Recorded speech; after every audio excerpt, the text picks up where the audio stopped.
We're good to go, bud. Your earliest memory of baseball? My father hit me with a bat across the head. No, I don't know. Gee whiz, 4 or 5. I lived on 41st Street near Skillman, so across the street was the schoolyard. We didn't have nothing else to do, so, we were throwing a ball, and I was playing 3-on-3 my whole life, the best of my remember. Maybe not when I was 5, but I was just started to learn to rob candy stores at 5, but and what's relevant about that, the show that I'm doing now, this, it has the Little League as a background, right? So this first scene we shot, and I'll show you how it's relevant, hopefully, there's a tryout, so we got all these extras, right? And I get the head coach of baseball of Wynwood, he's one guy, and I got a couple other, just coming out to be extras, be the coaches. And they're all trying out. So this one guy, he's throwing ground balls at these kids. 8, 9, right? 10 maybe. 7, 8, 9, 10. Just there's 20 of them there, and then there's another 30 of them there. And I'm watching, they had a kid who can catch, they're supposed to pick it up and throw it in, like this tryout. There wasn't one kid in this one line that could pick up a ball and throw it. They threw it like ducks.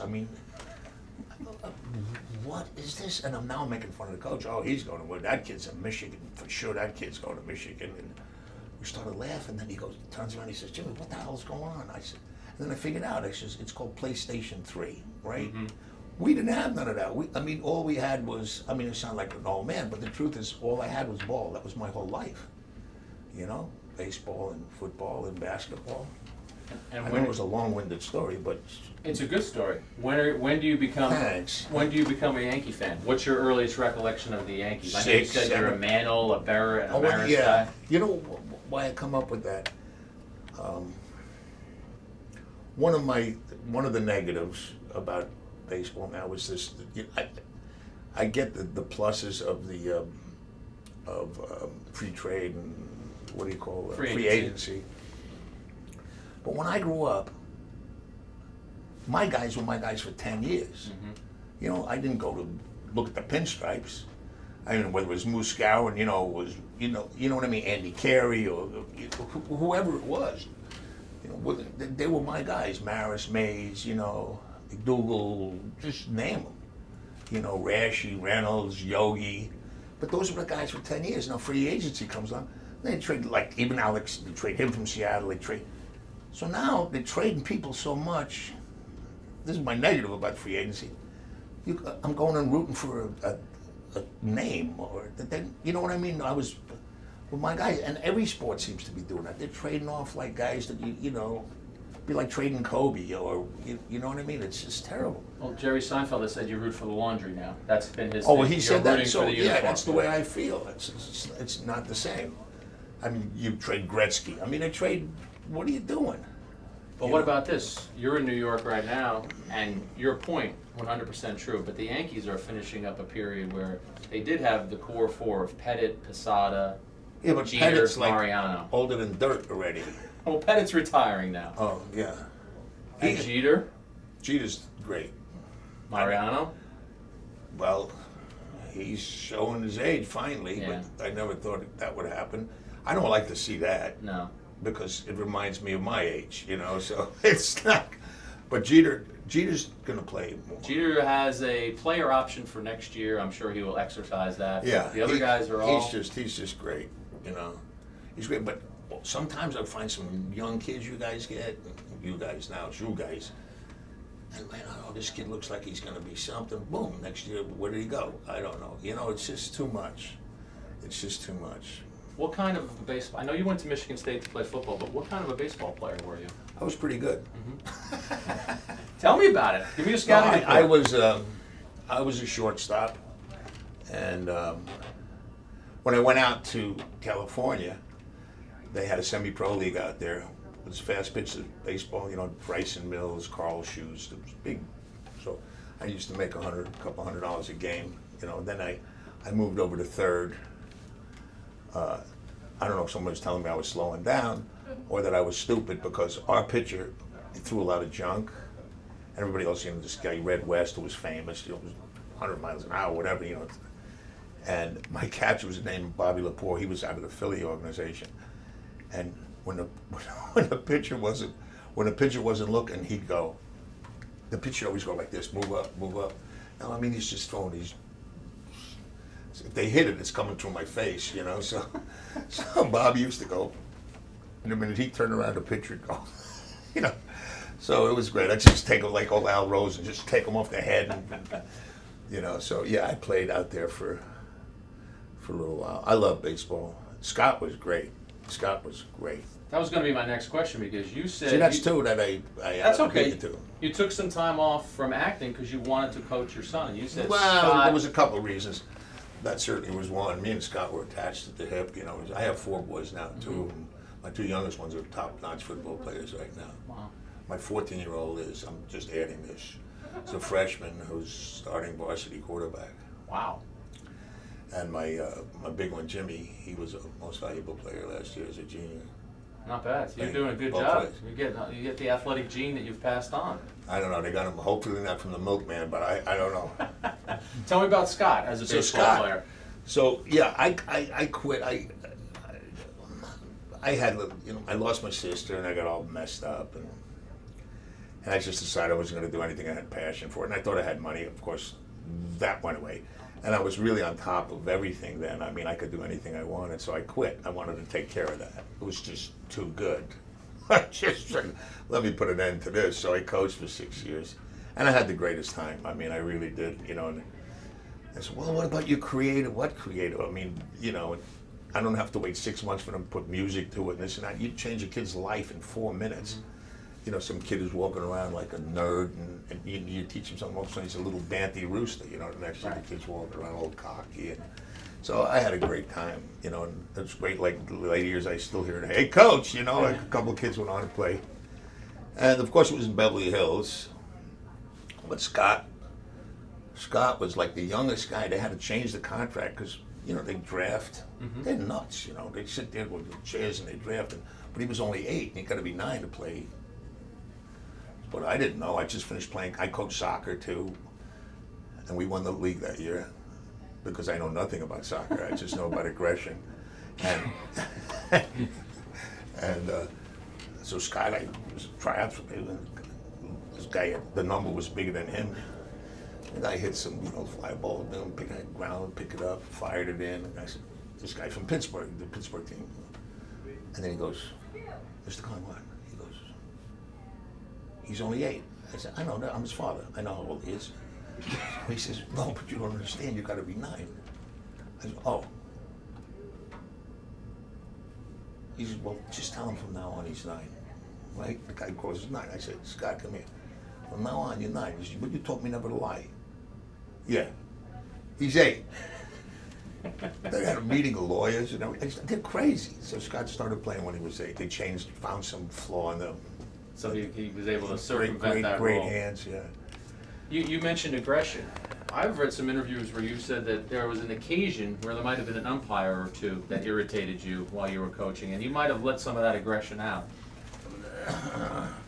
Look, you see, the story's just, I considered myself a good coach. Mm-hmm. I never said anything negative to my kids. I made them understand, look, if you're going to play, you got to show up for 13 games. And there's a lot of life lessons that we learn in our neighborhood that you don't have in Beverly Hills. Mm-hmm. So organized sport is like the closest thing to that. You know, you learn how to win, you learn how to lose. You know, you learn by shaking a hand after a while, you're going to like the guy, you're not going to like the guy. You learn loyalty, you know. Mm-hmm. And most of all, you show up. So my kid, when he started, and most of my kids, I said, look, it's a 13-game season, right? Don't sign up if you don't intend to be in it. I don't care how sick you are, unless, of course, it's ridiculously sick. You're going to be here, okay?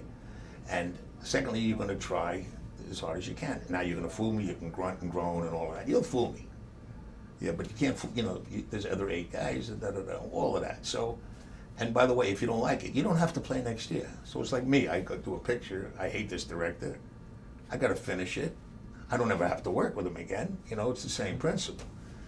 But anyway, I work really hard with some of these kids. Now, when they're 7, you can imagine, this is my one, I got T-ball, right? You start with T-ball, and I went all the way through, obviously, the Little League. people, so you got 6, 7, 8, 9-year-olds, you know. They don't know that, you know. I came up with a way for them to use. I threw Nerf balls at them, didn't let them wear a glove, and just told them to block it with their left hand for weeks. I said, do not give them a glove, just block it, block it. Don't flag it, block it, block it, block it. And then put a glove on them. It was kind of cool, you know. It went right to it. Anyway, enough of me, how wonderful I am. I know. That's a good This tactic. one kid gets up who's having a horrible time hitting the ball, just horrible. So I went to his house, spent a couple hours at his house. You know, his mom is a Russian single mom. Not that that makes anything different, but work with him. Comes up, we have a game on Saturday. He gets up, boom, he drills one in the center. I'm sending him no matter what. It don't matter, right? He's going and going, and I'm giving him all, yeah, right foot on the inside of the bag, we're gonna make the C, da-da-da-da. Now he sees me, and he's coming up, and as he passes me, I can see tears in his eyes already, like, you know, it's like, and when he hits the home plate, he just jumps on home plate and goes, yeah, you know, there's the, I see some schmuck get up, you know, one of the fathers in the other team say something. The umpire goes, you're out. What? What are you talking about? Yeah. What are you talking about? This guy went out and said he missed first base. 7-year-old kid. What an... I mean, how could you... A 7-year-old kid, the game was already 8-0. It didn't matter. And so I go to the umpire, I said, do me a favor, tell me why this kid was out. He said, I don't like your attitude. I said, I really don't give a what attitude you like. I want to know why you call this kid out. It's his first home run, he's 7 years. Just, you're out of here. I'm what? Tell me what's wrong so I can teach him what not to do. You're out of here. I'm out of here. Okay, out. Right? I'm steaming. I'm one of them. So after the game, I'm waiting. And he's got another punk, Beverly Hills schmuck, that umpire in the other game where there's 2 fields, you know? And they come walking toward me, one guy's got a bat in his hand. So I go out to him, I said, come here, you know.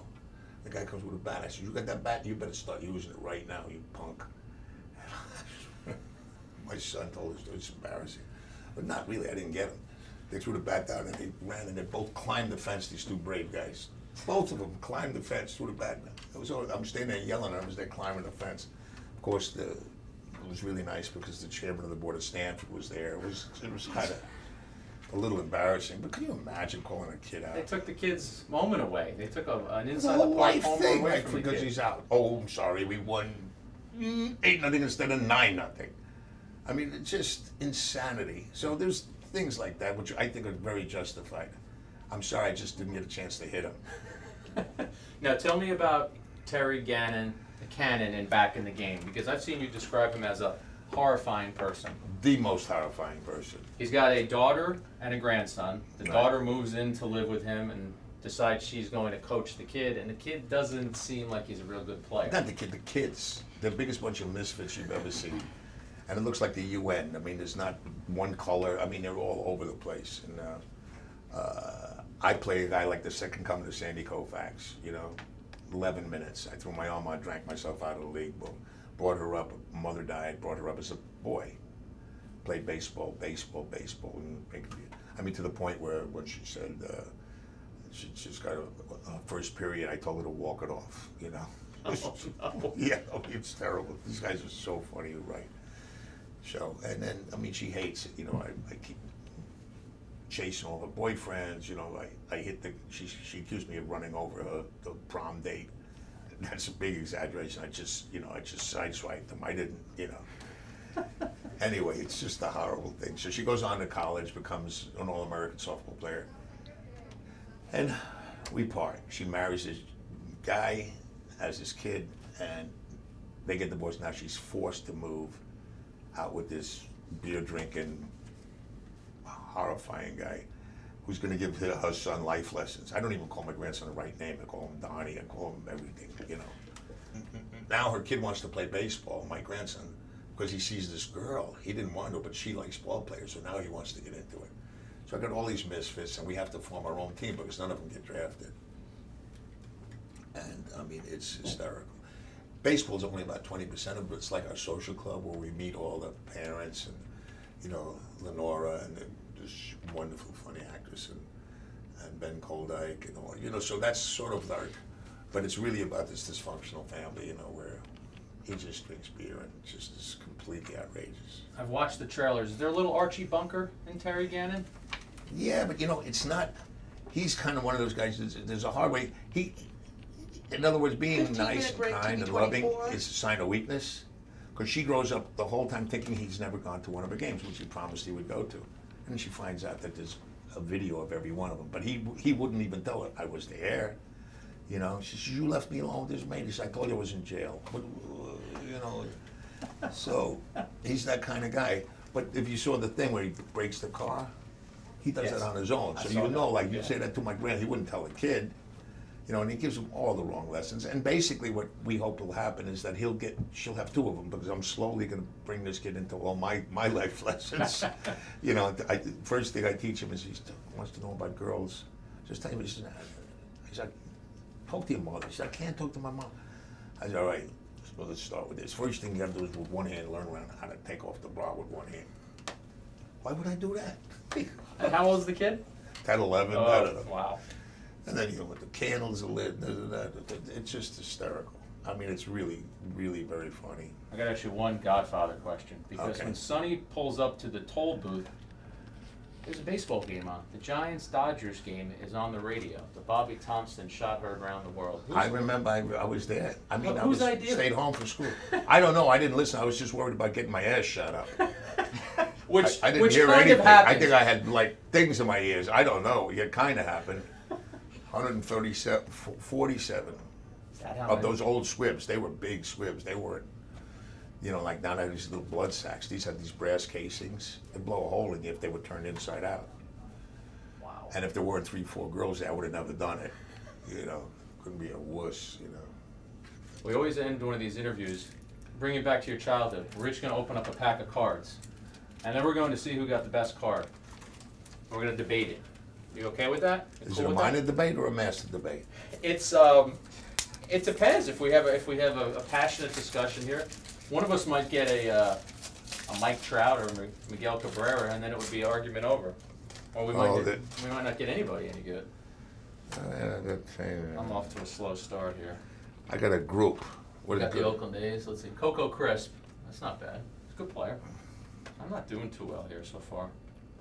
I got David Wright, and New York, man, that's my boy. Mets fans would be very happy about that. I got David Wright, Evan Gattis, Joe Kelly. I don't have any superstars here. R.A. Dickey, Chris Perez. Wow, I have a Mets pack here. I also got Lenny's Martin. Wait a minute. Started the All-Star game. Pedro Alvarez. Good player for the Pirates. And then I got Done. Yeah. Drew Smiley. You got a Dudley pack. I'm sorry, I wish I gave you the better pack. I got David Wright you knew what and you were Matt doing. Harvey on a Yankees network. Chris Perez. Yeah. Fernando Rooney. Martin Prado. Listen, I've been set up before in my life. There's no setup. This is like playing two cousins and a stranger. You know what I mean? You ever play those card games? I don't get to win. All I win is these cards. So it's. Hey, I wish I was any one of these guys. That's what I wish. I tried. But I was a professional athlete for 9 years, though. I finally made it. Not this game, though. Which game? Rodeo. 9 years? Yeah, sure. You come from Brooklyn, Queens. Yeah. Where else would you go but in the rodeo? And when you filmed Brian's song, you worked out with the Bears, and you thought that you could have. I did. I still think I was the best back they had. You thought you were the best running back they had? Kind of, yeah. And the coach then he called me back. He goes, "You come back." He says, "You know, we need you for next year." Because I turned it down 4 times for the wrong reasons. Because it was like, there was a stigma to television at the time. It was just stupid.